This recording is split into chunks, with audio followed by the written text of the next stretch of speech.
তোর সামনে ঘোর বিপদ আসছে মা। তুমি আমাকে উদ্ধার করো বাবা। কেন রে মেয়ে, তুই তো শিব ঠাকুরের মেয়ে, নিজেই নিজের বিপদ কাটিয়ে উঠবি মা। তোকে তো সেই শক্তি আমি দিয়েছি। কথা ফুটেছে, লক্ষ্মীর কথা ফুটেছে। বলে কিনা ওর মা আমার সই ছিল, তাই নাকি ও আমাকে বড় মা বলে ডাকে। ওকে নাকি চাকরানি বলে কাজে বহাল করিনি। হতচ্ছাড়ি, তোকে কি রাজরানি করে রাখবো বলেছি? লক্ষ্মীকে আমি বলে এলাম টাকা দেবো না, আর তুমি ওকে টাকা দিয়ে দিলে। চাকরানিকে মাথায় তুলে আমাকে তুমি অপমান করলে।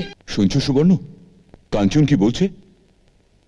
দামোদর টাকা পয়সা নিজের পকেটে ভরছে, আর গ্রামের প্রজারা ভাবছে দাদা জোর করে ওদের কাছ থেকে খাজনা আদায় করছে। আমি অনেক আগে থেকেই জানি। এবার কাঞ্চনের মুখ থেকে যখন শুনলে, তখন কাকা ভাইপো মিলে ভাসুর ঠাকুরের কাছে যাও না। দাদার কাছে গিয়ে বলার সাহস কি আমাদের আছে? তাহলে আর ভেবে কি হবে, বংশের সুনাম যাক। কাকিমা, বাবাকে তুমি বলো না। আমি? হ্যাঁ, বাবা তো তোমাকে খুব স্নেহ করেন। কিন্তু যদি জানতে চান, তুমি কোত্থেকে শুনলে?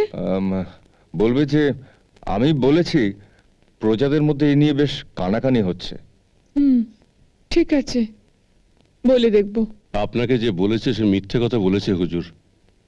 এতদিন আপনাদের নায়েবিগিরি করছি, কোনোদিন কেউ বলতে পেরেছে যে দামোদর চৌধুরী একটা পাই পয়সার এদিক ওদিক করেছে? না করলেই ভালো।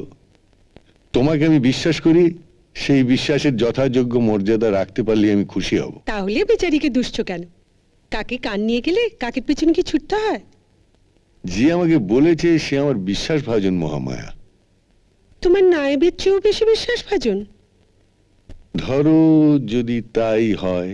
হুজুর, আমাকে তাহলে ছেড়েই দিন। এতদিন ধরে আপনাদের এখানে নায়েবি করার পর আমার থেকে বিশ্বাসী যদি কেউ এসে থাকে, তাহলে তাকেই নায়েব নিযুক্ত করুন। দামোদর, দুদিন বাদে যে প্রভু হবে তাকে কি ভৃত্যের আসনে বসানো যায়? তার মানে কে বলেছে তোমার? কাঞ্চন? হ্যাঁ, তবে নিজে নয়, কারো মারফত বলেছি। তুমি এসো দামোদর, ভবিষ্যতে কাজকর্ম সংযত হয়ে করো। যে আজ্ঞে হুজুর। জানিস তো নীলু, ওই দামোদর নায়েবটা একটা চোর। কি চুরি করেছে রে দিদি? টাকা, জমিদারদের খাজনার টাকা। চুরি করেছে তোর কি রে? হ্যাঁ, চুরি করেই হোক আর যেভাবেই হোক, নবাবী চালে তো আছে। তা আছে, তবে চোরেদের ঘরে আমি বেশি দিন থাকি না। কি বললি? মা বলতো না, লক্ষ্মী চঞ্চলা, যিনি লক্ষ্মীকে পূজা করেন, সম্মান করেন, লক্ষ্মী তার ঘরে থাকেন। ও, তুই কি সেই লক্ষ্মী হয়ে গেলি নাকি রে? গেলামই তো। তুমি তো মেজাজ ভালো থাকলে বলো। জানিস লক্ষ্মী, তোর জন্ম শিব ঠাকুরের দৌড় ধরে, তুই হলি শিব ঠাকুরের মেয়ে লক্ষ্মী। কি বলো না? মরে যাই মরে যাই। তুই যদি শিব ঠাকুরের মেয়ে লক্ষ্মী হবি, তাহলে ঘরের এই অবস্থা কেন রে? তুই তোর বাবাকে একটু বলতে পারিস না? ঠিক আছে, কাল সকালে মন্দিরে গিয়ে আমি শিব ঠাকুরকে বলবো।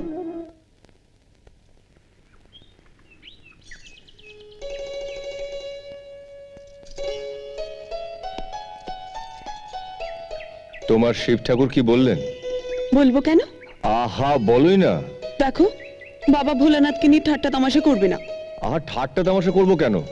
আচ্ছা, আমাদের কথা বলেছো তো? না। ও হ্যাঁ, শোনো, কাকিমাকে বললে দামোদরের কথাটা আমি বাবার কানে তুলে দিয়েছি। সর্বনাশ, আমার নাম বলেছো নাকি? মাথা খারাপ? তোমার নাম বলে তো হাজার প্রশ্ন উঠবে। লক্ষ্মী এত লোক থাকতে তোমাকে বললো কেন? লক্ষ্মী জানতে পারলো কি করে? খুব সাবধান, আমার নাম উঠলে কিন্তু শিব ঠাকুর তোমার উপর রাগ করবেন। হে বাবা ভোলানাথ, আমি তোমার মেয়ের নাম কোথাও বলিনি বাবা, কোথাও বলিনি। কি বললে? লক্ষ্মী কাঞ্চনকে এসব কথা বলেছে? হ্যাঁ মা। আমার গোয়ালে কাজ করে তার সংসার চালায়। কি সাহসে সে কাঞ্চনকে এসব কথা বলে দামোদর? আর তাছাড়া কাঞ্চনই বা লক্ষ্মীর কথা শুনে কেন? যদি অভয় দেন তো একটা কথা বলি মা, জানেনি? কি বলবে? কাঞ্চনবাবুকে মেয়েটা তুক করেছে। কি বললে? হ্যাঁ মা, নদীর ধারে দুজনে এমন ভাবে কথা বলছিল যেন মনে হচ্ছিল নববিবাহিত স্বামী স্ত্রী। এত দূর? একটা ব্যবস্থা করতেই হবে। না মা, প্রমাণ হাতে না পেলে তো সবাই অস্বীকার করবে। তার থেকে একটা কাজ করুন। যা ব্যবস্থা করার আমি করব। তুমি শুধু যে কোনো আছিলায় ওর এই বাড়িতে আসা বন্ধ করো।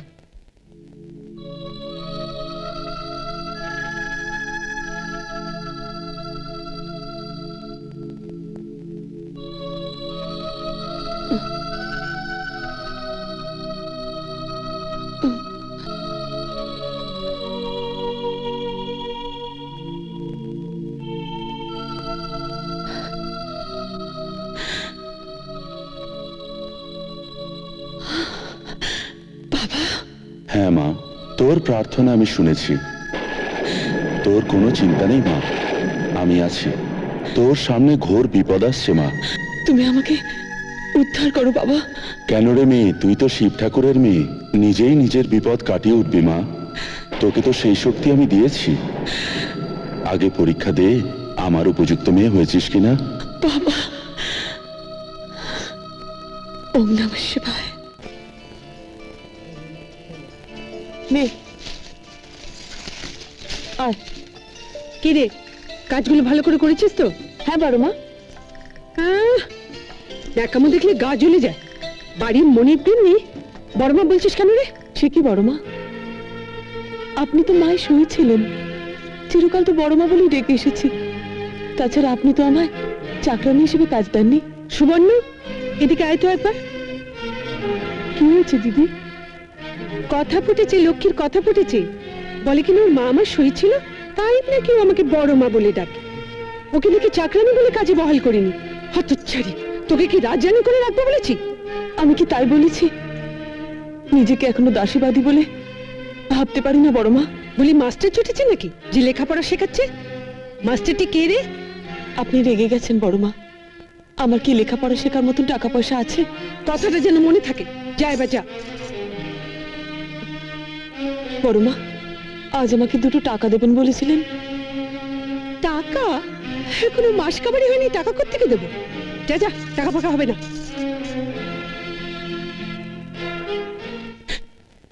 কি রে লক্ষ্মী, 2টো টাকা নিয়ে কি করবি তুই? নীলুকে আজ সন্দেশ খাওয়াবো বলেছিলাম খুড়িমা। ও হয়তো আমার পথ চেয়ে বসে আছে। আচ্ছা খুড়িমা, আমার নয় বাবা নেই, আমি নয় দুঃখী, কিন্তু নীলুর তো মা আছে। তবু ওরা তো দুঃখ কেন বলো তো? ওর যা দরকার ও তো আমার কাছেই চায়। দিতে না পারলে ওর মুখটা কেমন হয়ে যায়। তোর পিসিমারও তো বয়স হয়েছে লক্ষ্মী, তুই যে ওদের একমাত্র ভরসা। তোর কাছে ছাড়া আর কার কাছে চাইবেই বা বল? আয় আয় আমার সঙ্গে, আমি তোকে টাকা দিচ্ছি, আয়। কিরে নীলু, উদাস হয়ে এখানে বসে কি দেখছিস? দেখো না বাদলদা, দিদি সন্দেশ নিয়ে আসবে বলেছিল, এখনো আসছে না। এই গ্রামে কি রোজ সন্দেশ হয়? খোঁজ নিয়ে দেখ গে। ময়রা বোধ হয় সন্দেশ আজও করেনি। কাল দিদি ময়রাকে তো বলে এসেছিল। তোমরা আমাকে বোকা পেয়েছো না? মা বলে ময়রার দোকান বন্ধ, দিদি বলে সন্দেশ ফুরিয়ে গেছে। কেন, আমার কি একদিনও সন্দেশ খেতে ইচ্ছে করে না? কেন ইচ্ছে করবে না? এই দেখ, তোর জন্য আমি সন্দেশ নিয়ে তবে এসেছি। হাঁ কর। কি রে, এবার খুশি তো? হ্যাঁ দিদি।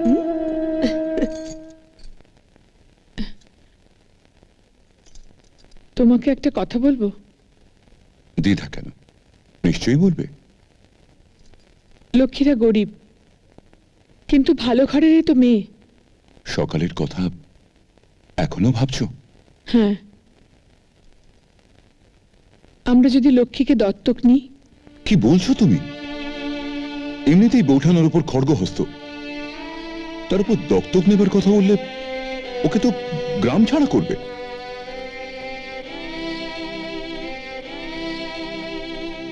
তোমার কষ্ট আমি বুঝতে পারি সুবর্ণা। কেন তুমি মিছিমিছি কষ্ট পাচ্ছ? কেন কষ্ট পাই তা তুমি বুঝবে না। চোখের সামনে দেখি সবাই তাদের সন্তান নিয়ে সুখে আছে, আর আমি জীবনে কোনোদিন তো মা ডাক শুনতে পাবো না। ভগবান সবাইকে সব সুখ দেন না সুবর্ণ। কেন কেন দেন না শুনি? বেশ তো, তাই যদি হয় দত্তক নিলে সে তো আমাকে মা বলে ডাকবে, তাই বা কম কি? তোমার সাহস তো কম নয় ছোট বউ। কেন দিদি, আমি কি করেছি? লক্ষ্মীকে আমি বলে এলাম টাকা দেবো না, আর তুমি ওকে টাকা দিয়ে দিলে। চাকরানিকে মাথায় তুলে আমাকে তুমি অপমান করলে। অপমান কেন ভাবছো বৌঠান? বেচারি ভাইয়ের জন্য চেয়েছিল। ভাইয়ের জন্য চাক বা বাপের জন্য চাক, আমি না বলেছি যখন তখন ওতে টাকা না দিতে? লক্ষ্মীকে আমি কালই বলবো, ওর মাইনে থেকে 2 টাকা আমি কেটে নেবো। শুনলে তো দিদির কথাগুলো, শুনলে? 2 টাকা সেটা ওর মাইনে থেকে কেটে নেবে। মেয়েটা আমাকে কি ভাববে বলো তো? লক্ষ্মী বৌঠানকে ভালো মতো চেনে, ও তোমাকে ভুল বুঝবে না।